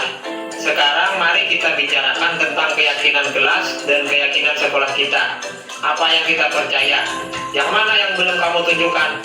Masalah disiplin waktu Pak. Iya, syukurlah kamu sudah menyadarinya. Tapi di sini Bapak tidak mau fokus pada kesalahanmu. Bapak hanya ingin tahu alasannya saja. Iya Pak. Setiap orang pernah melakukan kesalahan, dan kamu bukan satu-satunya. Tahap yang kedua tadi yaitu tahap validasi tindakan yang salah. Artinya membenarkan sikapnya itu dulu. Artinya supaya ia itu merasa diterima. Validasi tindakan yang salah. Orang yang pernah melakukan kesalahan ini, kita bisa menyelesaikan ini sama-sama. Iya Pak. Kamu pasti punya alasan kenapa kamu akhir-akhir ini sering terlambat. Kalau Bapak boleh tahu, apa yang menjadi alasannya? Saya bangunnya kesiangan Pak. Memangnya mengapa kamu bangun kesiangan? Karena saya tidurnya terlalu larut malam Pak. Saya menonton televisi sampai jauh malam. Kira-kira apa solusinya supaya kamu tidak terlambat lagi? Nah ya. Kemudian langkah yang ketiga itu menanyakan keyakinan kelas yang sudah disepakati tadi. Nah, jadi kita kaitkan dengan keyakinan kelas kita tadi. Nah, misalnya, maka keyakinan kelas kita datang tepat waktu. Nah, kemudian kita cari solusinya bersama-sama. Kira-kira bagaimana caranya kamu supaya datang tepat waktu. Nah, dan lain sebagainya. Dan kita harapkan semoga siswa yang bermasalah tadi kembali ke keyakinan kelas ya yang sudah disepakati bersama tadi. Nah, ya.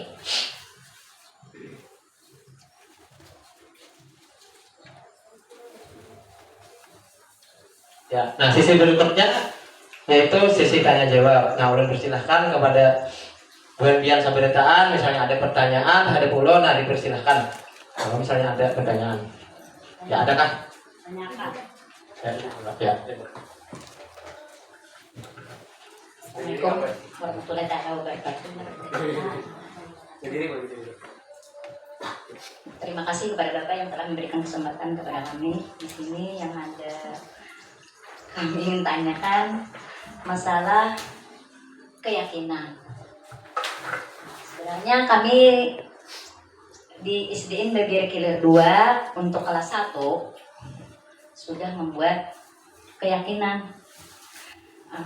Tapi yang kami buat pertama kami tulis bukan keyakinan, tapi kesepakatan.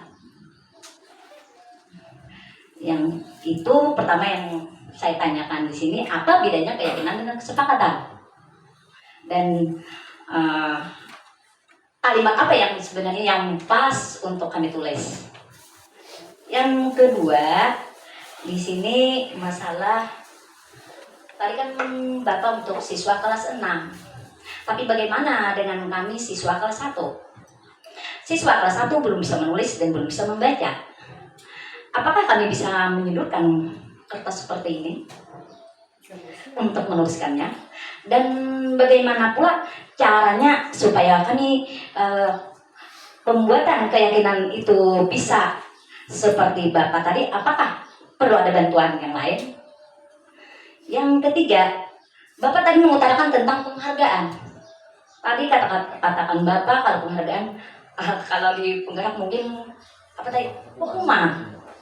Nah, di sini karena tadi kami adalah acara penutupan untuk SDN Babirik Hilir 2 tentang siswa baru, tadi ada sedikit masalah penghargaan itu, Pak.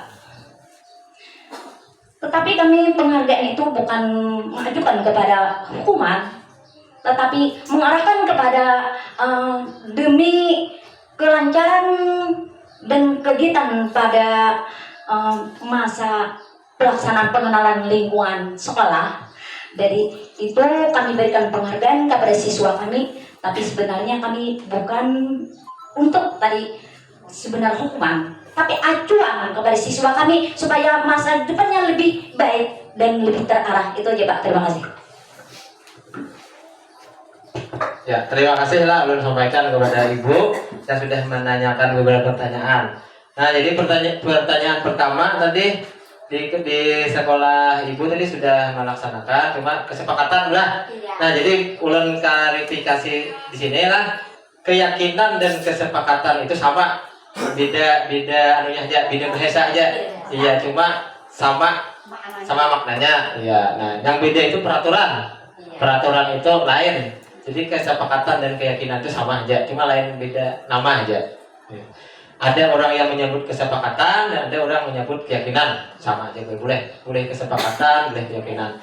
Dan yang kedua, bagaimana cara penerapannya di kelas rendah, sedangkan kelas rendah bisa menulis. Nah ya, kalau di kelas rendah lah bisa kita lakukan dengan menanyakan secara langsung, artinya ada mereka nih yang menulis, tapi kita takon aja kira-kira apa yang kamu inginkan misalnya. Nah, kita ajak diskusi, dan ulun yakin diskusi untuk kelas rendah kita sulit sedikit lah, karena mereka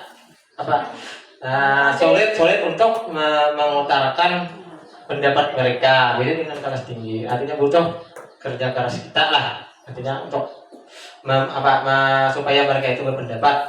Kemudian yang ketiga tadi dalam bentuk penghargaan, dalam bentuk hukuman lah. Nah, jadi itu artinya kita mulai sekarang berbenah diri lah ibaratnya. Artinya siswa itu ibaratnya jangan berorientasi kepada penghargaan.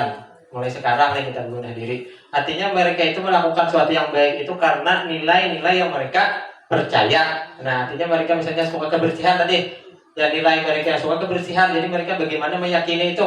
Lalu mereka membersihkan kelas atau halaman misalnya lah. Jadi mereka itu berbuat itu karena murni nilai keyakinan mereka dan bukan karena penghargaan. Artinya mulai sekarang nih kita berbenah.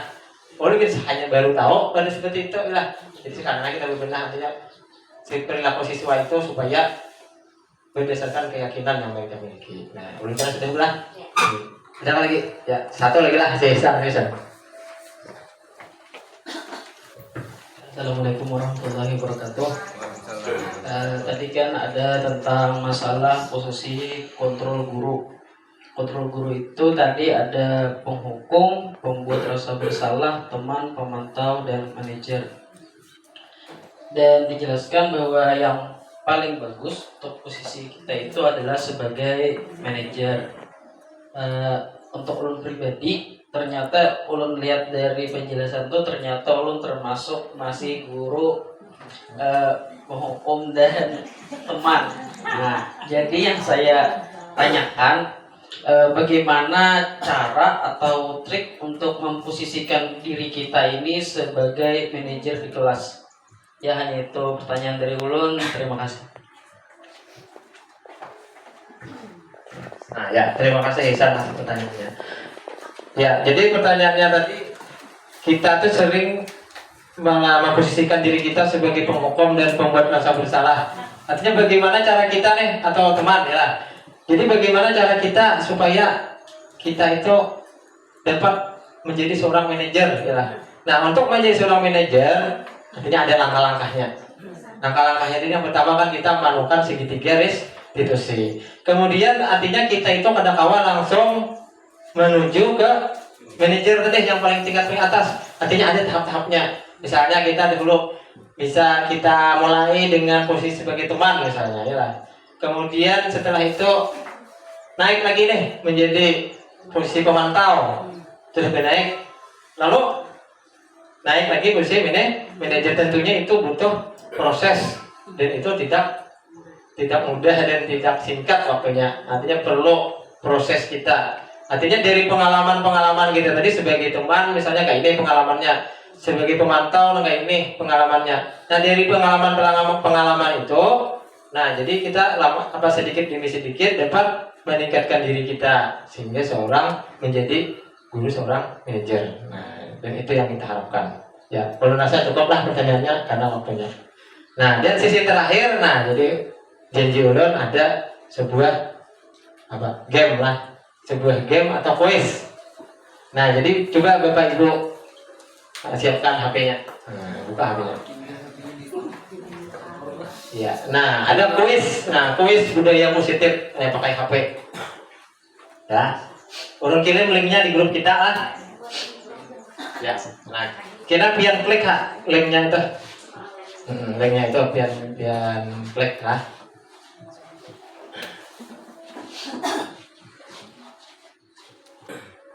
Ya sudahkah pian klik? Sudahkah? Klik linknya.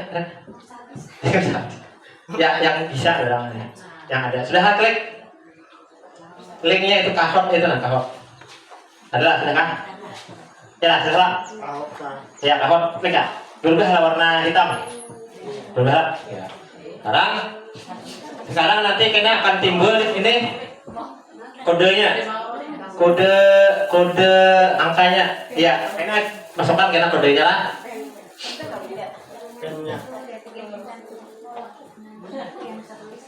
Ya, kita tunggu dulu. Nah, masukkan kode PIN-nya itu Bapak Ibu. Ya, masukkan 5164615.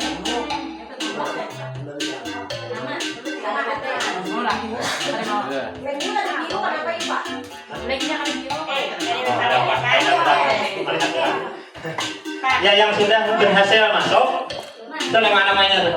Berarti itu orang yang siap untuk bermain. Ya adalah yang sudah masuk siap-siap untuk menjawab kuisnya. Nanti setelah ada kuisnya adalah kayaknya di situ pian pilih ada pertanyaan ya, pian pilih tandanya. Misalnya pertanyaannya apa yang dimaksud dengan disiplin? Apa yang dimaksud dengan disiplin? Jadi di situ ada tanda segitiga, ada tanda panah, ada tanda bundar misalnya. Cari di situ pian klik di situ berdasarkan jawaban yang benar. Ya, mulai lah. Ya, siapa? Ya, coba pertanyaan pertama. Coba lihat nih. Ya, coba lihat sini. Ya. Itu pertanyaannya lihat sini, lain di HP pertanyaannya lihat di muka. Nah, itu nanti nilai kebajikan yang disepakati bersama terlepas dari suku agama bahasa adalah Ya, klik di waduh pian itu kalau tanda segitiga berarti kita nilai budaya positif. Kalau nilai kebajikan universal biar klik yang bulat. Kalau nilai disiplin yang misalnya yang benar biar klik yang biru. Happy pian itu nah. Ya. Kemudian kalau nilai pengaturan biar pijit yang hijau. Yang mana kira-kira yang benar? Ya, coba. Silakan. Ya, sudah. Iya, salah. Berarti ada 4 orang yang memilih itu. Ya. Ya, berikutnya. Ya, coba berikutnya lagi. Ada lagi pertanyaannya. Nah, ada. No, itu aja itu anunya. Ya, kedua Pak. Yang kedua. Ya, pertanyaan yang kedua. Coba. Nah, proses memberi kesempatan kepada anak untuk menjadi lebih baik disebut apa? Hukumankah, konsekuensikah, restitusikah, atau arahan nggak? Ya, apa jawabannya? Hukuman, konsekuensi, restitusi, arahan. Silahkan Bian klik di HP Bian masing-masing. Jawabannya? Ya, ya. Ya, 2, 1, tutup. Nah, jawabannya adalah restitusi. Ada 3 orang yang benar. Kita lihat siapa yang benar. Iya, si Ihsan. Jadi sementara Ihsan yang nomor 1. Ya, lanjut lah. Pertanyaannya berikutnya. Pertanyaan selanjutnya. Ya, coba. Yang bukan termasuk kebutuhan dasar manusia, yang 5 itu yang bukan, yang mana? Yang mana? Yang bukan lah, yang bukan. Bukan termasuk. Ya, apakah kebutuhan bertahan hidup, yang bukan kehendak, kasih sayang, mendapat diterima, kebebasan. Mana yang bukan? Udah. Ini satu taruh, cek saja. Satu taruh.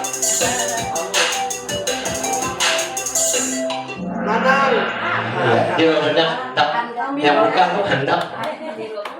Ya, siapa nih yang paling tinggi nilainya? Skornya? Ya, Ihsan. Saya memimpin. Ya, Ningsih sudah ke atas. Nah, tadi ke 3 plotnya. Ya. Ya, coba pertanyaan berikutnya. Ada 10 pertanyaan. Nah, kekuatan untuk mencapai sesuatu, menjadi kompeten dan menjadi terampil itu disebut apa? Penguasaankah, bertahan hidupkah, kesenangankah, atau kebebasankah? Yang mana?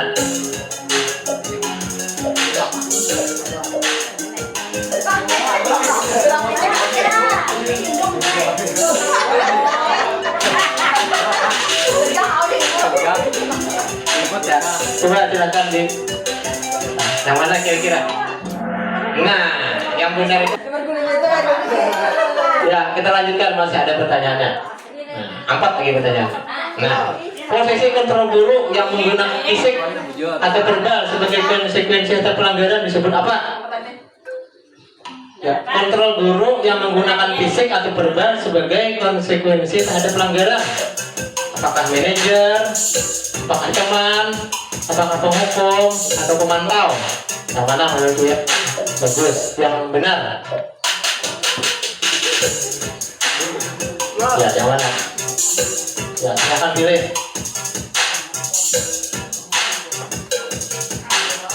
Ya. Nah, ya, hampir semuanya benar. Nah, pertanyaan selanjutnya.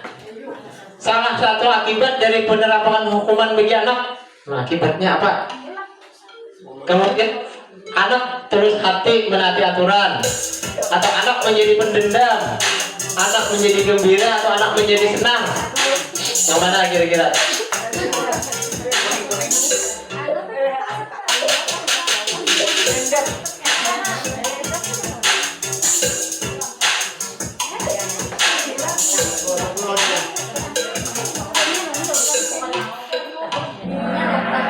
Iya, hampir semuanya benar. Anak menjadi pendendam. Coba Itu konsekuensi kalau kita sering memberikan hukuman kepada anak.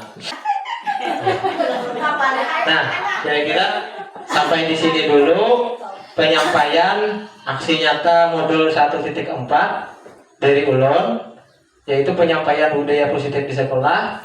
Nah, Ulun harap Bu Henpian dapat memahaminya, dan Ulun harapkan Bu Henpian dapat menerapkannya nih di sekolahan Bu Henpian sebutkan. Artinya supaya kita nih selalu berbenah diri, artinya dan supaya sekolahan kita itu terus baik lah, ke depannya selalu baik.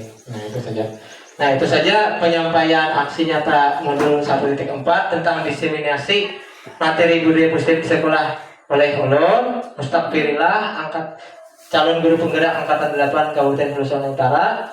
Salah hilaf mohon maaf. Assalamualaikum warahmatullahi wabarakatuh.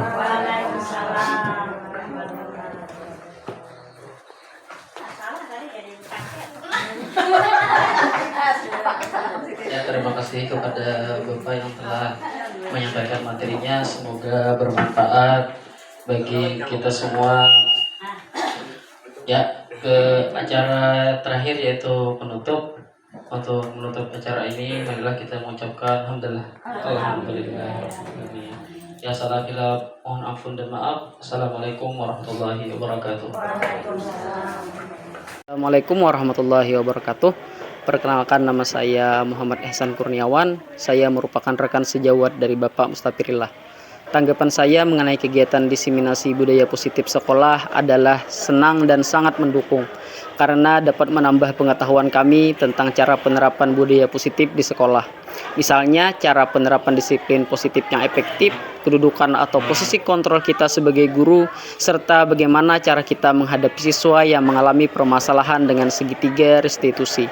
Semoga kami dapat menerapkannya di sekolah dan membawa dampak yang positif di sekolah. Assalamualaikum warahmatullahi wabarakatuh.